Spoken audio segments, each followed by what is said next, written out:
All right, hello and welcome to our informal guide for the Roboteers 2481 robot. We're going to cover over some of the basics and things that you'll want to know about 2481 and this robot's strengths and weaknesses and what you might want to use it for.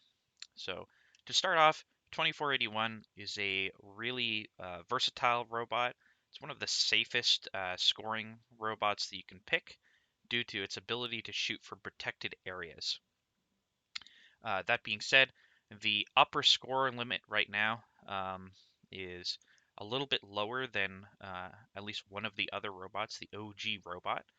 But of course, you're able to shoot from protected zones, which is going to make your life easier in multiplayer when you're trying to dodge around defense.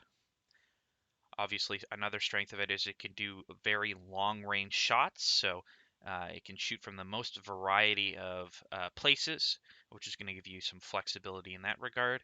But one of the disadvantages is the intake can definitely be a little bit fickle, especially if it gets caught up or if you ram into something, you can have the intake go up. So just to talk quickly about binds on Roboteers, there's a couple things that I'd recommend. Um, Number one is slow turn.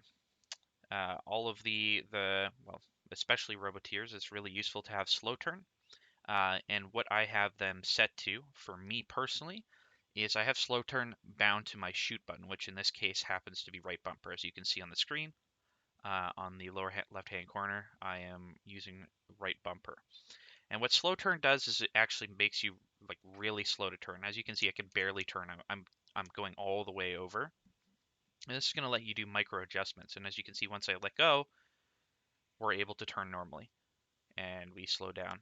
So this is going to let us kind of do very slight adjustments to make sure that we're lined up. Second thing is, highly recommend putting your climber on your left and right trigger. So for me, left is up and right is down, as you can see.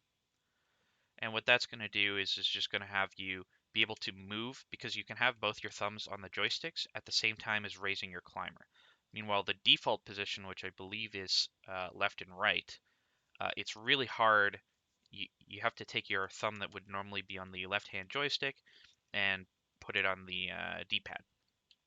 So highly recommend using your two index fingers for that.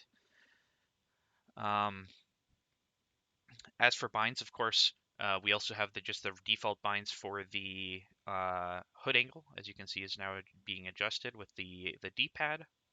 And then the other change, of course, is I recommend putting the shoot button on one of the bumpers. In this case, I have shoot on the right bumper and reverse on the left bumper. All right, so that's a little bit about the binds. In terms of hood positioning, there's two hood positions that work. This is the only robot that really has like two hood positions that you care about. Number one is just the default position. So if you hold your default position auto button, which for me in this case is circle or B, this is going to be the right hood position for your long shots. So you can line up really far away um, and make shots from behind the control panel and even hit some inners there, as you can see. So that is definitely going to be the one that you want to use if you're doing long shots. Long shots tend to be less accurate and thus are used a little bit less in multiplayer and single player, to be honest.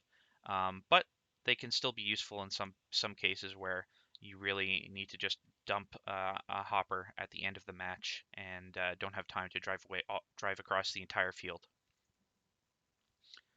So yeah, that's long shots. The other position has to be manually set. So this is the only robot that also has like a manually set hood position, which does make Roboteers one of the most hard to uh, use robots, but also some of the highest skill cap.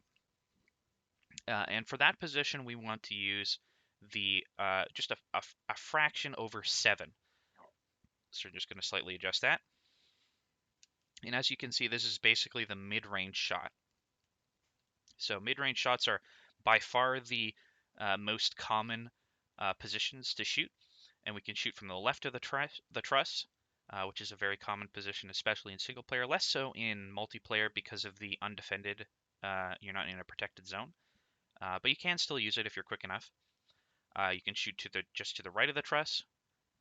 You can shoot from in the trench or just in front of the trench, and you can also shoot from a little bit further back in the trench. And all of those will be able to hit inners with that. Of course, this has to be manually set, so you're going to have to remember to do that at the beginning of every match. And if you get teched out, your hood will also reset. So if you have a pin circle around you and you get reset, you will have to re-update your hood position, which is another common mistake from some of the newer players. You may notice that there's also some dots that I have on the screen. Basically, the community uses what are essentially called aiming circles, and these help guide you to line up. As you can see, I already have one set up for the mid shots. The pink dot, if you place it basically anywhere within the power port, you will hit mostly inners. So you can see I just use the pink dot, or pick up a couple balls, use the pink dot, try and line up. We're in the circle, and then we fire, and then we're gonna make inners. And basically, there's a few different ways to do that. The one that I recommend for you guys is using something called Epic Pen, and I'll show you just how that works. It's really simple. Basically, it's a drawing tool. As you can see, you can draw on the screen. And essentially what you do is when you first get into the game, you pick up a couple balls.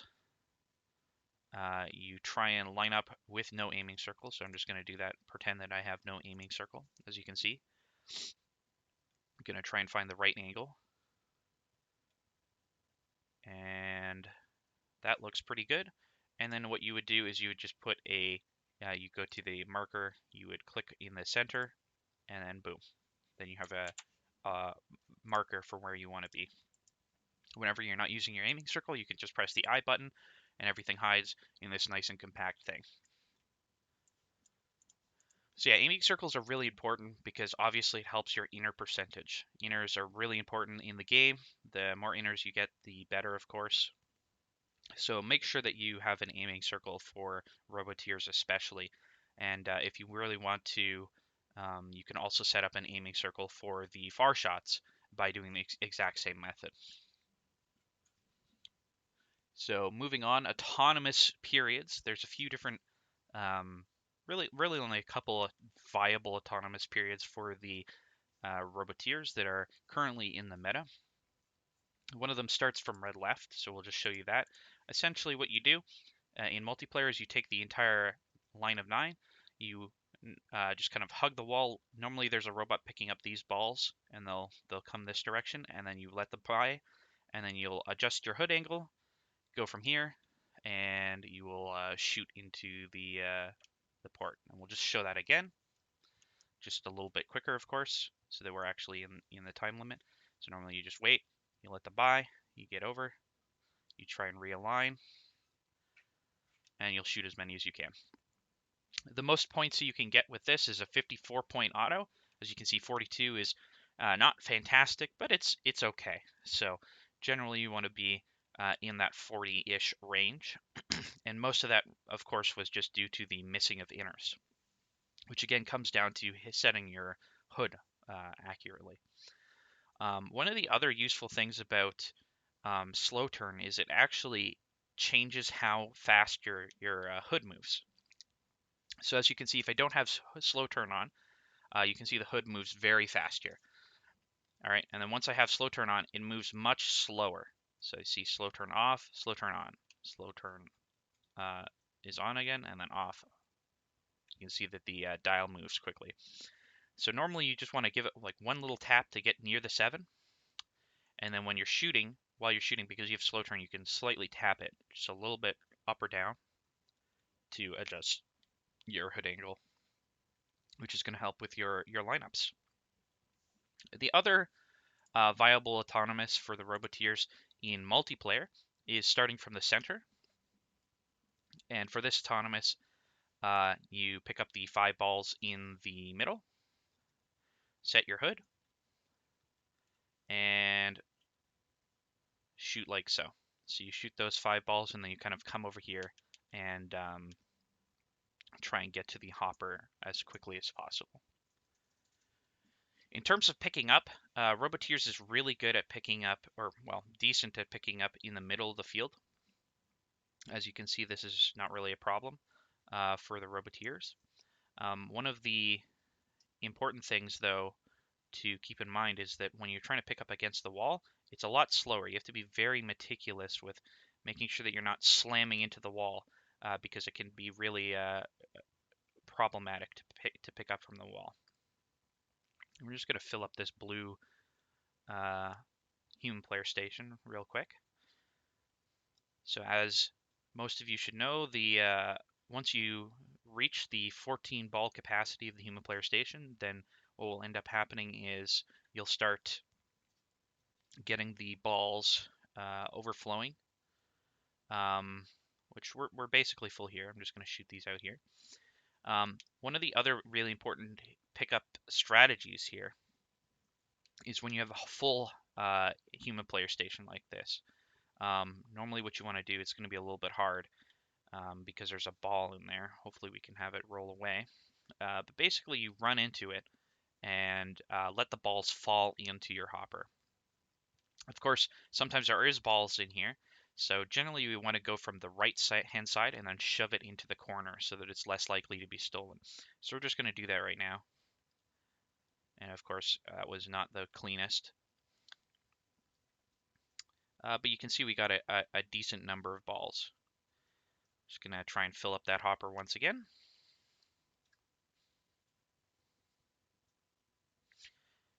And in terms of hopper drops, as soon as you get within a certain range, it will drop. So you have to be very careful about getting too close before you're ready to pop. So here, now this is a more ideal situation. You just kind of line up, a lot of the balls fall into your hopper, you kind of turn away, grab a couple more, and then you can go on your way across the field trying to shoot.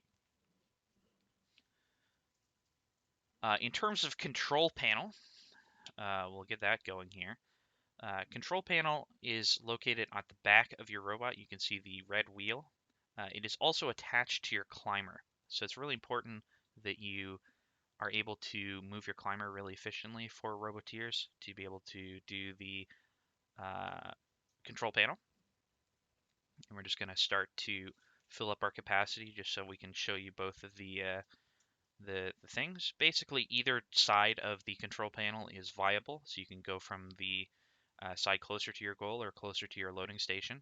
Either of those are fine. And as you can see now that the lights are lit up, this indicates that we are now ready for the control panel to be spun. So there's a couple things that we want to be looking at. We raise the climber. The control panel is linked with the intake. So we're going to see is as I put it down, it's going to stop or start going. But when I stop the intake, it will stop moving. So you can see I'm just going to start that intake again. And now that the light is blinking, that means we've reached our goal. We can leave it alone. And then we're going to see that on the other side, the flashing has stopped. And we're going to move on to the next stage, the final stage. So we're just going to get a couple more balls in there.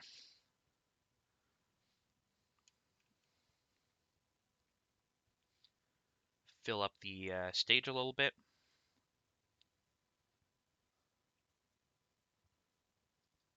And then we'll show you the position. So we are ready for position, as you can see. On position, we have there's a white part of the control panel, as you can see, and that's where you want it to be under the bar. So this is really where the stopping your intake really matters, right? Because you can stop, and then hypothetically, if you're right, it'll work, right? So that's one of the things. The other thing is we have a slow turn button as well.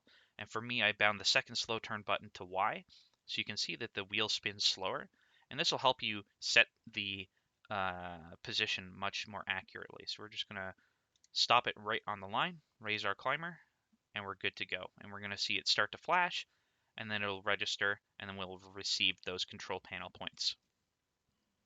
So that's the control panel. In terms of climbing, generally the Roboteers will be wanting to climb on the edge with the intake facing out. And what I mean by that is, of course, the intake is on one side of the robot. And it is very large when you're on the bar. If you're in the middle, you're going to take up a lot of room on the left and right for your partners to reach. So generally, you want to be climbing with the intake out, so you can, at a basic level, have both of your hooks on here, and then you climb with your intake out, leaving as much room as you can for the other side. Or you can go from the complete opposite direction on the inside and have a similar thing where we climb again. And this is going to leave the maximum amount of room.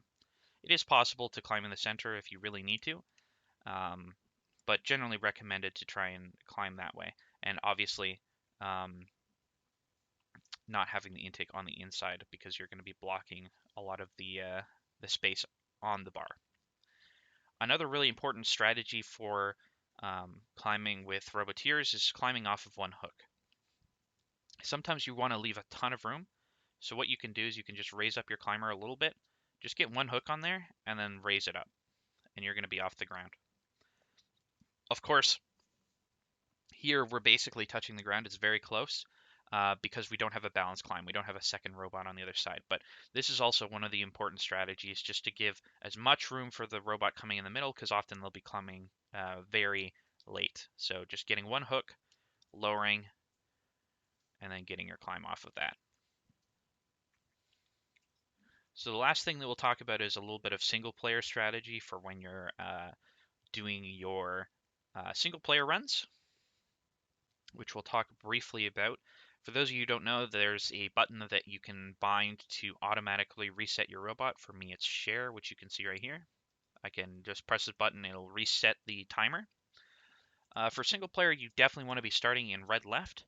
Your autonomous path is going to be the line, and shooting this as quickly as possible, which I'm not, well, we jammed, but we'll show you the path anyways. We pick up these three. We pick up as many as we can over here, and we shoot these. That's your autonomous period. And then in terms of Roboteers, you really want to be picking up as many balls as you can.